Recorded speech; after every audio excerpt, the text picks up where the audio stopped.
Pamela. Thank you for joining me for a little bit of Australia, New Zealand, across the ditch collaboration for Databricks, especially in the university space. Great opportunity to not necessarily reinvent the wheel. For the good of anyone watching this, would you please introduce yourself? I'm a solutions architect based out of Melbourne, so I look after the higher education patch. The beautiful piece about that is you probably see many different iterations of maybe folks reinventing the wheel or swapping notes with each other. You've probably seen Databricks done quite well, and also maybe some arenas that could have had some room for improvement or future proofing. And that's why having conversations like this and the demos that you've done internally are so helpful, so we can then take that on for organizations that are maybe just ramping up or just exploring their Databricks journey. It would be gorgeous to see kind of at a high level what that taste is and what you're seeing. And then so today I'll be presenting on the Student 360 app. It's an AI powered end-to-end student success platform that we built on Databricks. We see this as a very common problem across a lot of our universities in Australia as well. It's something that every university will grapple with or will try to tackle in their own sort of flavor and different, in different way. But ultimately, what we've built today is a bit more than just a dashboard. It's a complete intervention workflow that helps the university identify students who are at risk, so that you can plan and deliver support, engage students with personalized outreach, track every use case, and measure impact. The impetus for us building this app was that we noticed that across universities within Australia, New Zealand, we're under a lot of mounting pressure from a lot of different directions. A lot of different bodies require evidence that intervention strategies actually work.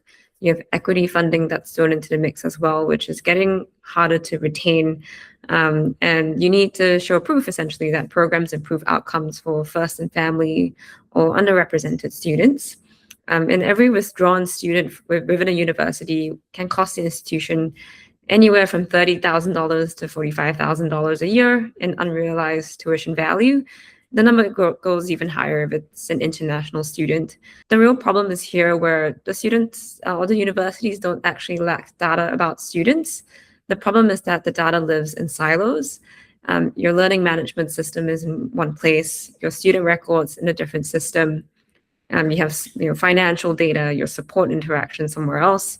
Wow. So an academic advisor like, say, Sarah, she can see a student is at risk on a dashboard, but then what? She switches to a different system to check their grades, goes to another one for the support history, and then she goes to Outlook to write an email to follow up on that case, but she doesn't actually have a way to track whether the student ever responded to her. From a deputy vice chancellor perspective, they can spend weeks compiling compliance reports from 4 different platforms.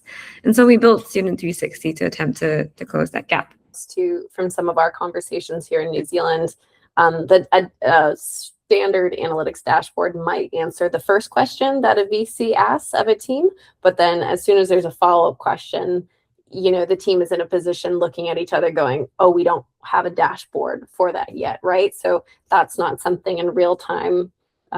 That's not an ideal situation to go back to the VC of give us a couple weeks, right? 100%. So this is what the app looks like, right? This is the first thing that someone like the student success team would see. You'll have different KPI cards where you can see your total students, the at-risk count, the average GPA as well. And this one has been built upon the Australian 7-point scale, but you can slice and dice this for whatever context makes sense for the region that you're operating in. Right, so you can look at the risk distribution donut chart as well. So you can hover over these to look at the counts. You can also look at things like faculties and how they're actually doing, and students that are actually highest risk in each of those faculties.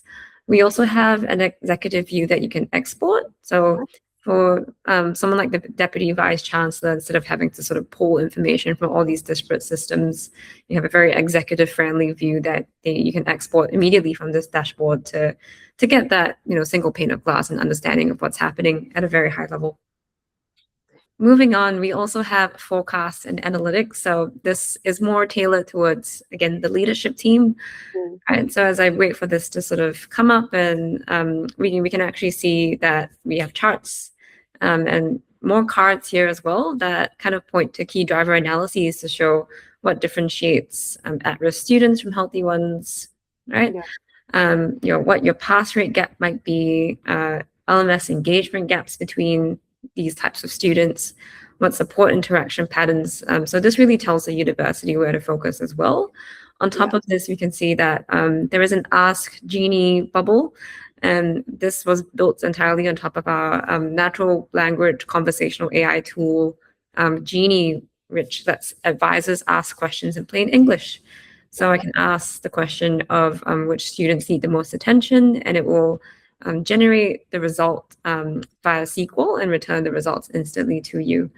And so cool just to see it served up in Databricks apps. I'm not sure here in New Zealand if that's something we're really taking advantage of yet from a user experience, because a lot of the question is, all right, how is this served up to an executive or to senior leadership in whatever technical or business capacities? So really nice, clear visual. And then also on this, Pam, is the unstructured data like PDFs in terms of their annual report or their long-term planning. Are those all pieces that can be brought in? So you can ask in natural language, how are we doing in terms of our retention or our recruitment against XYZ categories?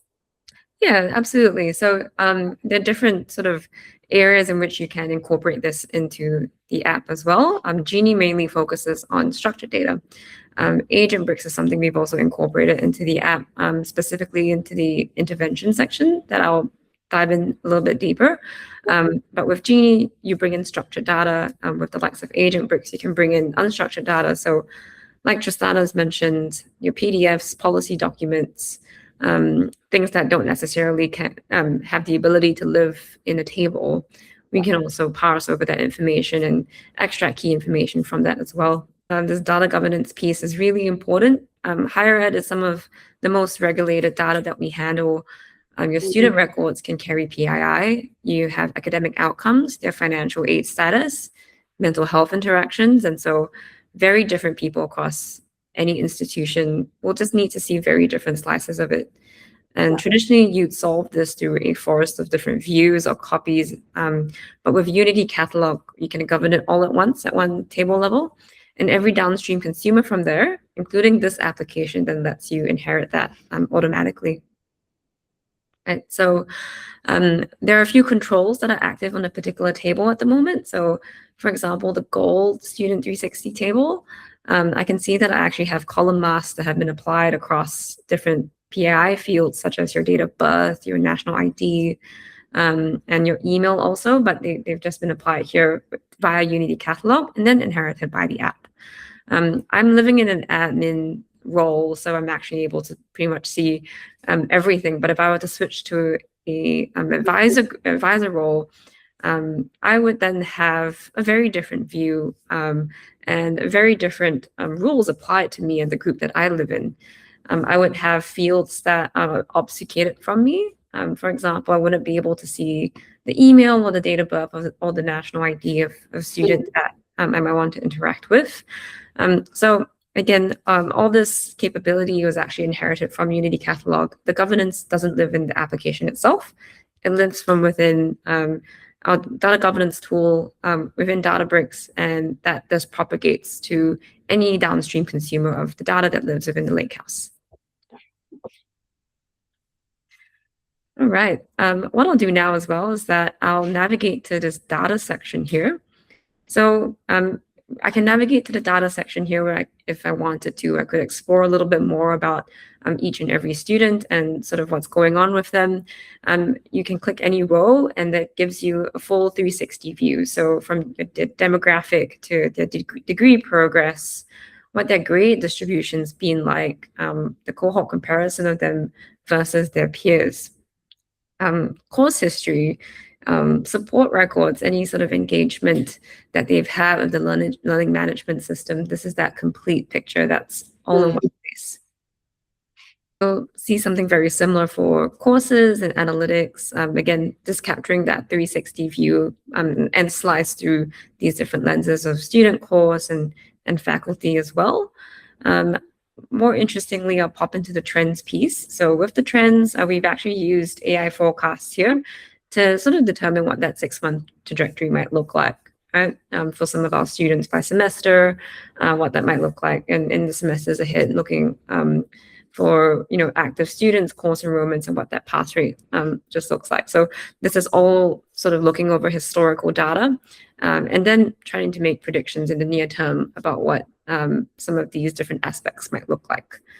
This is where most platforms stop. They show you the data, but that data activation piece is really where, I think a lot of universities struggle with. They don't really let you or help you act on it.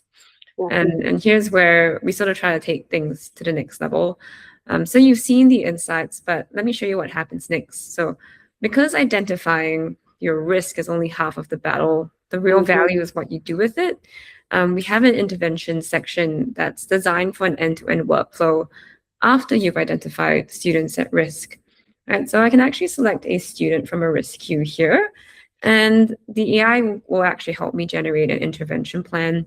Again, all of this is running on Databricks with our foundation model APIs. Now, I'm going to close this little panel here just so we can see everything, but it will analyze everything from GPA to your engagement patterns, again, the support history, and then we'll produce a complete plan. The summary here at the top will specify risk factors that you've identified from data, referrals based on their background, and also set up things like a meeting agenda, action items, and talking points that you can actually raise with a student.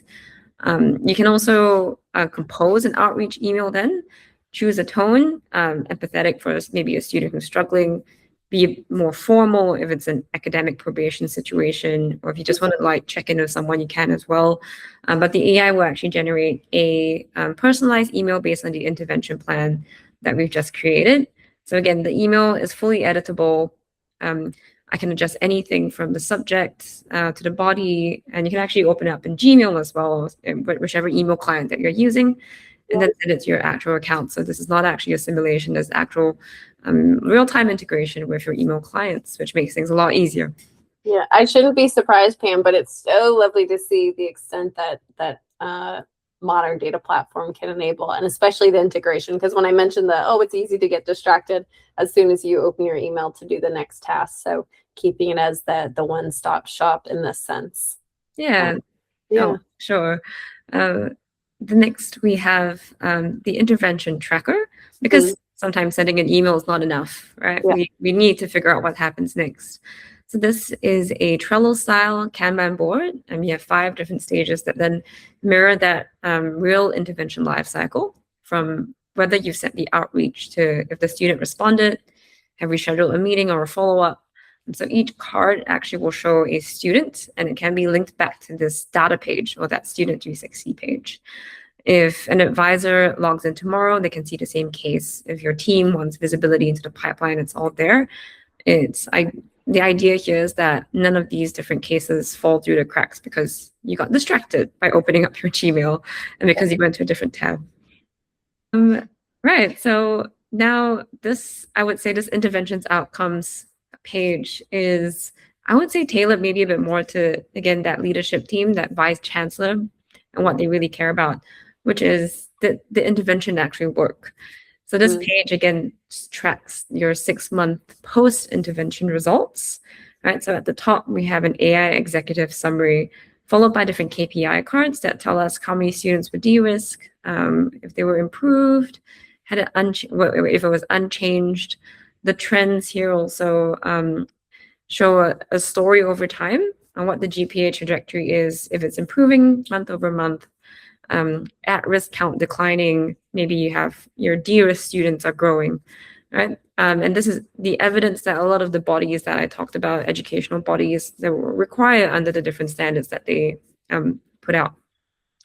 You can also see each of the individual faculty outcomes as well by their impact. Right? So again, this is very much focused to that business outcome piece, and every student we de-risk. Again, there's financial impact, there's impact to them as a person, and really ultimately we want to kind of see equity, right, for all. and what that really makes, what that impacts for as a whole for the university. Because this is ideal situation and really what most of the universities we're working with in New Zealand have been asking for, Student 360, Student 360. So we'll be very curious from a foundational point of view, right?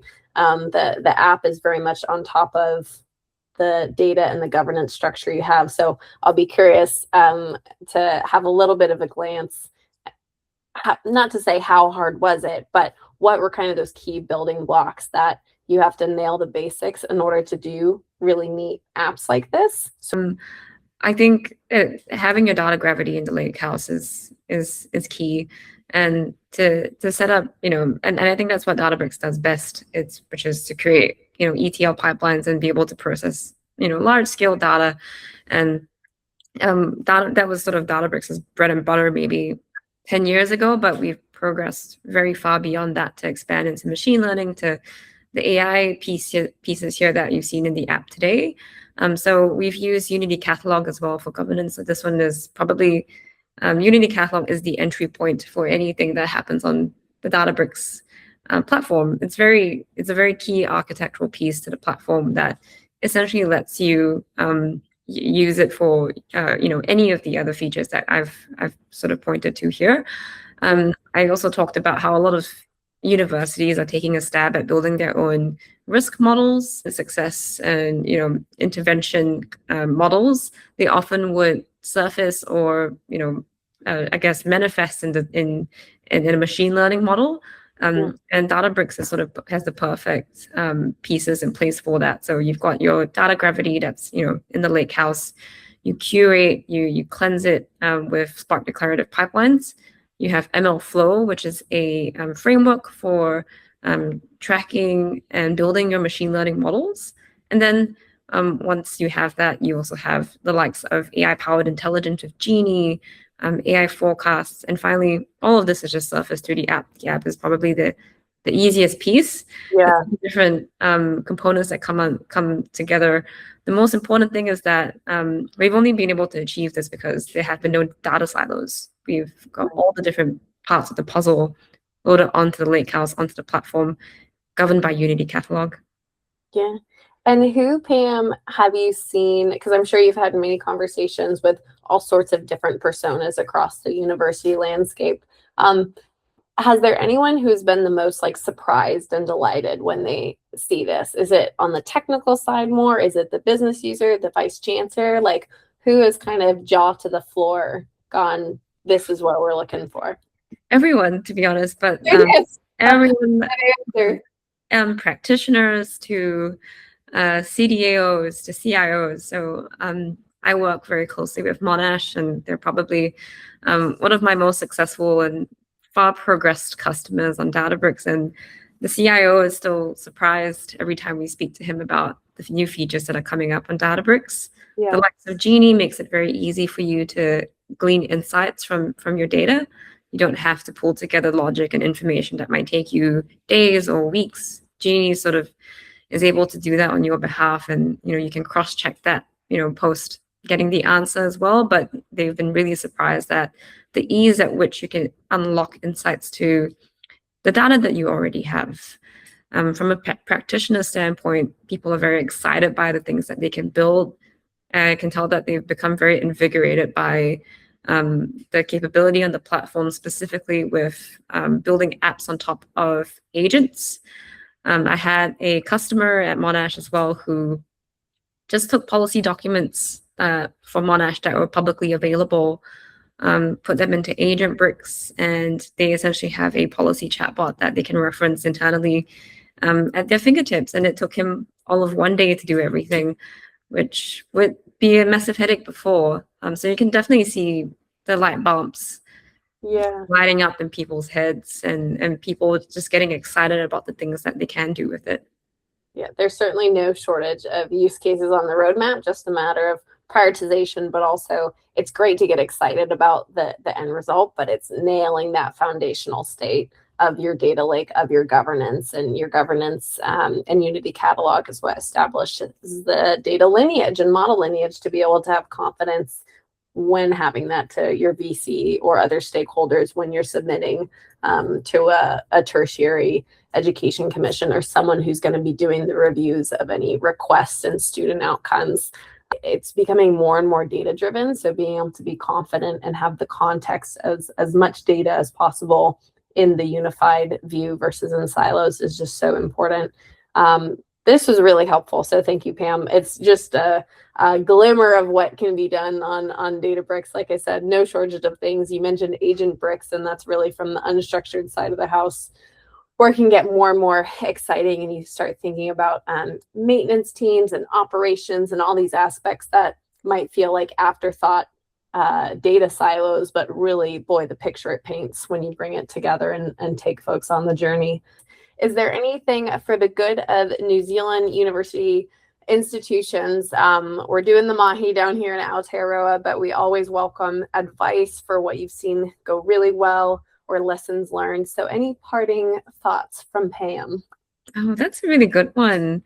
I would say that governance is probably key. Like I've mentioned, always have that at the forefront because you're dealing with a very highly regulated, technically pretty highly regulated industry.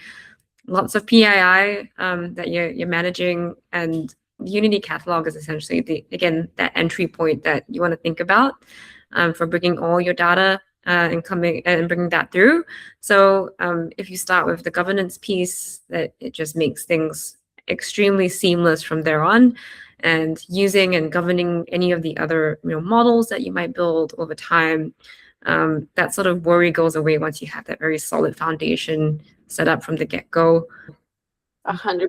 Like governance is not a retroactive exercise, and yeah, I could not agree more, Pam. Unity catalog for sure, to say the least. Well, thank you so much for your time. I really appreciate the overview, but it truly is so cool seeing what other people are doing on Databricks, because if customers aren't as mature in that space, it's seeing the art of the possible, but what you've already put in production elsewhere is really helpful. So thank you. You'll definitely want the option to pause the screen because there's a lot going on, but at a very high level, here's some of the vocabulary that was used that was Databricks specific, and we're always happy to have a conversation that uses the more general terms that you might be more familiar with in the platform space. And then here, just at a glance, I really encourage folks to check out some of the free training in the Databricks Academy. From a higher education point of view, we have quite a stance on it based on the many organizations we work with and the exciting things we see them doing. Also, just want to shout out Solution Accelerators is a great way that you have a framework that can get you 60 or 70% of the way there, so you can have a try in your own environment or a free edition. Switching over to the Academy, just filter by some free training, which is a great way to get some exposure to Databricks generally and the kind of verbiage we use to talk about a modern data platform. And then the other part worth calling out is you can actually filter by persona, and that way get more specific training to help kind of narrow the field for getting started on Databricks. Thank you so much for watching and being curious, and please don't hesitate to reach out.